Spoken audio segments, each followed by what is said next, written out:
काली पुतली दोस्तों, ये है काली पुतली। असीम शक्तियों का भंडार तंत्र, जिसका सदुपयोग अगर संसार को सुख समृद्धि से भरपूर कर सकता है, दुरुपयोग कहर ढा सकता है। जाओ भानुमति, तुम्हारा काम हो चुका है। सच अब आप दोनों अग्नि देवता के साक्षी मानते हुए समक्ष साथ फेरे लेंगे। ओम अग्नि साक्षी स्वाहा। तभी ओह, ये तो सिद्ध हुई कोई काली पुतली है, फौरन ही कुछ करना होगा। बचो बेटी बचो। और आह, तभी आह सरोज। ओह उफ नहीं, तभी आह आह सतीश, मेरे बच्चे आए, मेरी बेटी बू। ओ सरोज मेरी बेटी, भागो बचो भागो, यह काली पुतली है, किसी को नहीं छोड़ेगी। और पूर्णानंद भागता हुआ वापिस विवाह मंडप में आ पहुंचा। अब तुम्हें किसी इंसान की जान नहीं लेने दूंगा काली पुतली। ओम गलो जू जू रजवाला परवल परवल परवल। ओम एली हेली चमुंडा ये विच स्वाहा। और अगले ही पल तब किसी स्वार्थी ने इसे अपने सिद्ध कराया था। जल्दी बोलो वरना तंत्र के बल से पता लगा कर सत्यानाश कर डालूंगा। नहीं नहीं, ऐसा नहीं कीजिएगा पंडित जी। क्या तुम भानुमति, तुम खुद अपनी बेटी की हत्या करवाई है?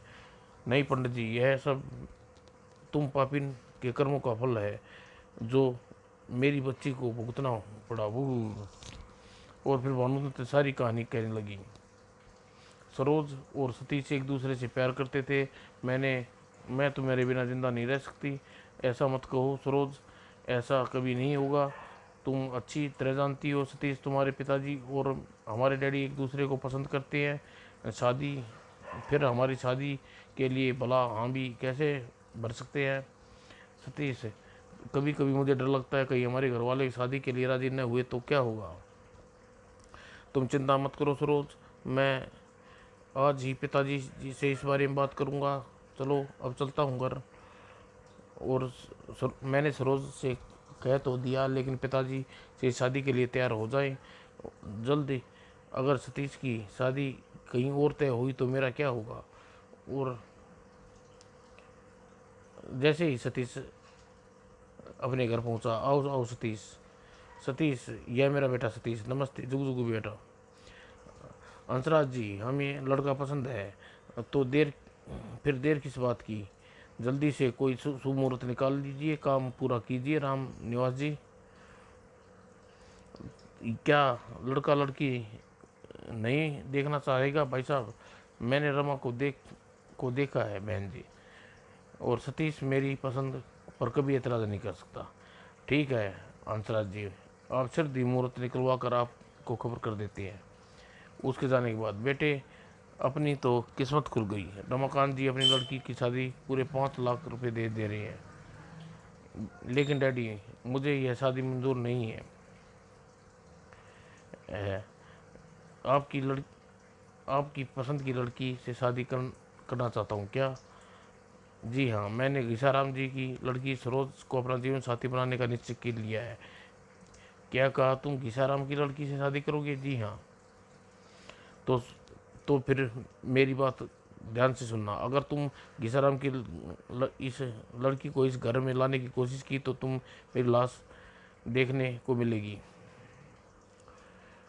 उफ, ये क्या होगा? पिताजी ने जो कहा है उसे अवश्य कर दिखाएंगे। अब मैं क्या करूं? और दूसरे दिन हो सके तो मुझे माफ़ कर देना सरोज, सुबह सुबह सुबह। और उसी शाम सरोज मेरे पास आई और मुझे सारी बात बता दी। सारी बात जानकर मैं बोली, तू चिंता मत कर बेटी, मैं आज ही तेरे पिताजी से उनके घर रिश्ता भेजती हूँ। फिर मैंने अपने पति को सारी बात बताई। सारी बात जानकर वो रिश्ता की बात करने अंसराज के घर पहुँचे, लेकिन वह पहले बेटी मेरे बेटे को फंसा रही है, अब अपनी लच्छेदार बातों में जाल में फंसाना चाहते हो। ऐसा मत कहिए अंसराज जी, सरोज की सतीश के बिना अपनी जान दे देगी। तो क्या तुम यह कहना चाहते हो कि मैं तुम्हारी बेटी की खातिर 5 लाख देश गवा दूं, जो रामनिवास अपनी बेटी की शादी में दे रहा है? क्या तुम दे सकते हो 5 लाख देज? आप अच्छी तरह जानते हैं हंसराज जी, मेरी आर्थिक स्थिति ठीक नहीं है, तो कितने क्या, तो इससे क्या कर सकता हूँ? मेरी इज्जत आपके हाथों में हंसराज जी, मुझ पर दया करो। मुझे बहलाने की कोशिश मत करोगी सारा, मेरे बेटे की शादी तय हो चुकी है और इस बृहस्पतिवार को मेरे बेटे की शादी है। ऐसा नहीं हो, आप ऐसा नहीं कर सकते। हाँ हाँ, ऐसा ही कर रहा हूँ और ऐसा ही करूँगा, मुझे कोई नहीं रोक सकता। और फिर वह घर वापस लौट आई और सारी बात बताई। मैं रोक सकती हूँ उन्हें, मैं रोकूंगी। हंसराज, रमा कैसे मुंह बनाकर तेरे घर में प्रवेश करती है? यह क्या कह रही है भानुमति? हर हाल में हंसराज को कैसे रोक सकते हैं आप? इस विषय में कोई चिंता न करने की आवश्यकता नहीं है। आप मुझे केवल यह बता दिए शादी कब की है? इस बृहस्पतिवार की। लेकिन तुम क्या करोगी? वक्त आने दीजिए, आपको खुद जान जाएंगे। जोश में कोई गलत काम मत उठाना भानुमति। और मुझे भानुमति की सतीश की शादी के बारे में बताना नहीं चाहिए था। और वह सीधी अदोड़ बाबा के डेरे पहुंची। प्रणाम अदोड़ बाबा। कहो भाई माई, कौन सा कष्ट है तुम्हें जो इस ओर खींच लाया? मैं बहुत ही भारी विपत्ति में हूँ बाबा, केवल आप ही मेरा दुख दूर कर सकते हैं। फिर मैंने बाबा को सारी बात बता दी। तुम्हारा यहाँ आना बेकार नहीं जाएगा माई, लेकिन इसके लिए तुम्हें कुछ माया का खर्च करना पड़ेगा। कितना खर्च होगा बाबा? कम से कम 20,000 रुपये। लेकिन इतना खर्च तो करने का परिणाम क्या निकलेगा बाबा? तेरी बेटी की रास्ते का कांटा हमेशा के लिए दूर हो जाएगा। ठीक है बाबा, मैं कल रुपये ले आऊँगी। कहाँ जा रही है माई? पहले यह तो जान ले, कल तुम्हें घर में रुपये के साथ क्या लाना है? और क्या लाना है बाबा? एक काले कपड़े में पुतली और एक नींबू और 8 चांदी की सुइयाँ लेकर आनी है। ठीक, जो आज्ञा बाबा। और घर में मैंने अवधूत बाबा के रुपये लेने को कह दिया, लेकिन मेरे पास तो केवल 15,000 रुपये हैं। बाकी रुपये कहाँ से लाऊं? इन्हें भी इन्हें भी कहीं से, इतने तो मैं कहीं से भी मांग सकती हूँ, इन्हें शक हो जाएगा। और अगले दिन, यह क्या, केवल 15,000 रुपये बाबा? फिलहाल तो इतने रुपये का इंतजाम कर पाई हूँ, आप भरोसा रखिए, मैं सिर दी आपके बाकी रुपये दे दूँगी। ठीक है माई, जैसा तुम्हारी मर्जी। अब तुम जाओ और बृहस्पतिवार को अपनी आंखों से काली पुतली का तमाशा देखना। और मेरे जाने के बाद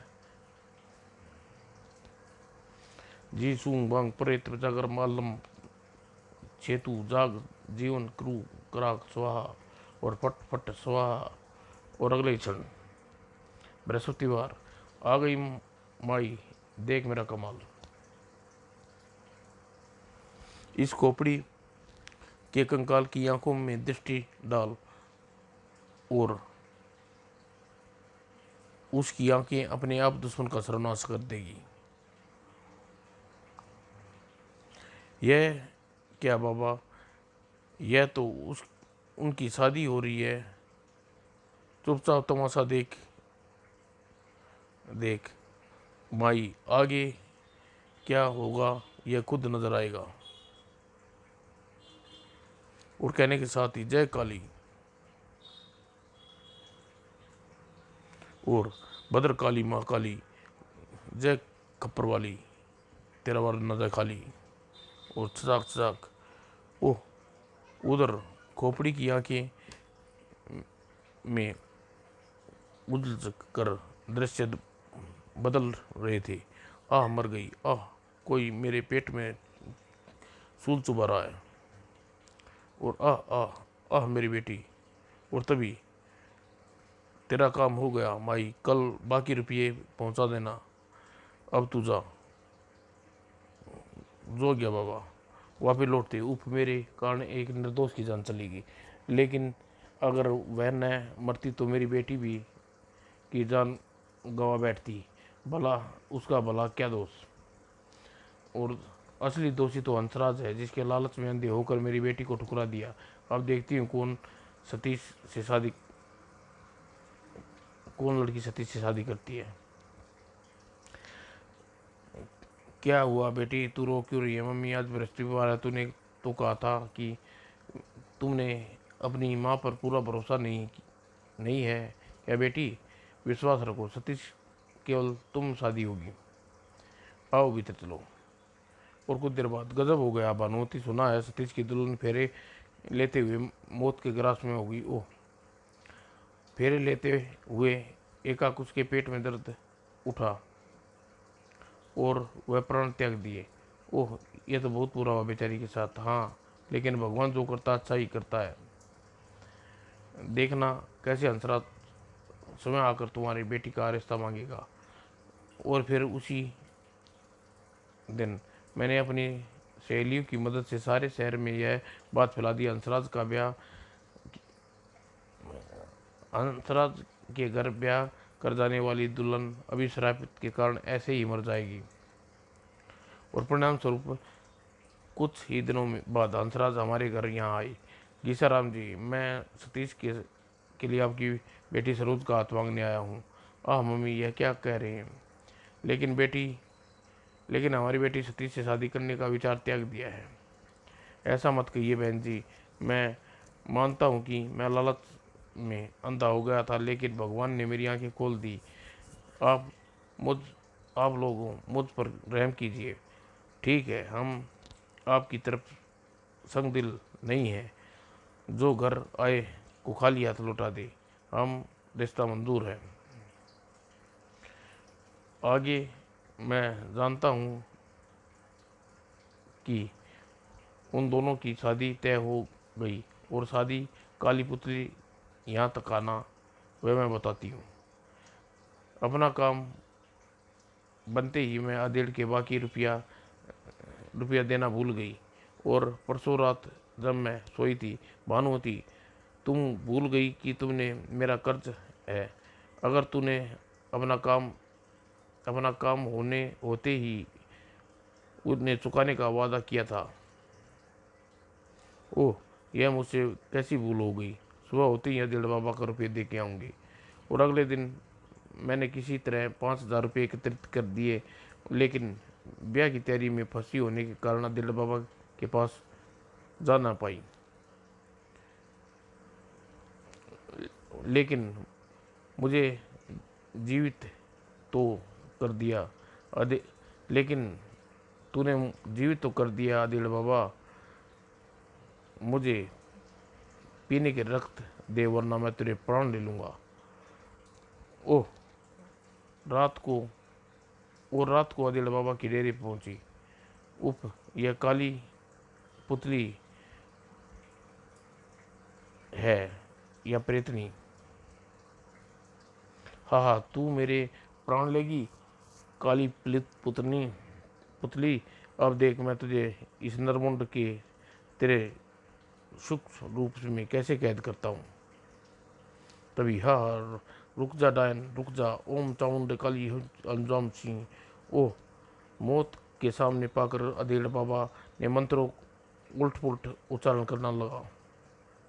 ही, अब कोई मंत्र याद नहीं आएगा अधेड़। नहीं नहीं, मुझे छोड़ दे, मैं तुझे रख दूंगा। हे राम, छोड़ दे। आह, ओह, यह क्या देख रही हूँ बागली। आह, देख। ओह, यह देख, वहाँ से बागली।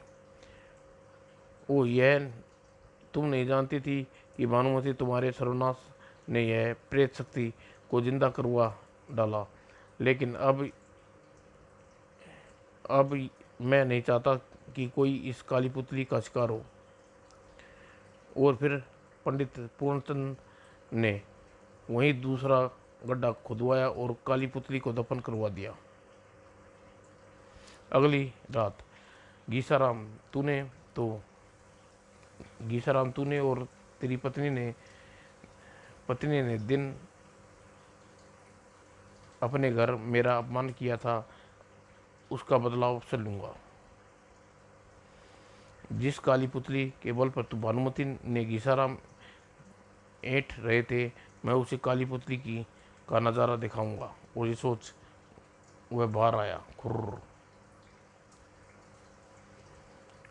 और फिर स्टोर की ओर बढ़ गया और स्टोर से खुदान निकाल ली। वह यह सीधी उस स्थान पर पहुंचा जहां उसने चंद्राराम ने काली पुतली को दबाया था। सिर दी, यह रही वो काली पुतली। ठक, और जैसे ही उसने झुक कर वो काली पुतली को उठाना चाहा, ही हा ही, और कुछ क्षण बाद ही मेरी शक्ति और बढ़ गई। हा। और अगले दिन सुबह तो बड़ी प्यास लगी है। वह पानी पीने के लिए उठा और दरवाजा खोलना चाहा। ओह, बाहर से तो द्वार किसने बंद कर दिया? पिताजी। लेकिन जब बाहर से कोई आवाज़ नहीं आई, वो पिताजी कहाँ चले गए? तभी कहीं पिताजी सरोज के माता पिता से बदला लेने के लिए काली पुतली को आज़ाद करने तो नहीं चले गए? ओह, विचार आज दिमाग में आते ही ओह, सतीश भागता हुआ वहाँ पहुँचा जहाँ काली पुतली दबाई गई थी। नहीं पिताजी, बू। ओह पिताजी, ये आपने क्या किया? और तभी घीसाराम और भानुमति का ख्याल आते ही सतीश काँप उठा।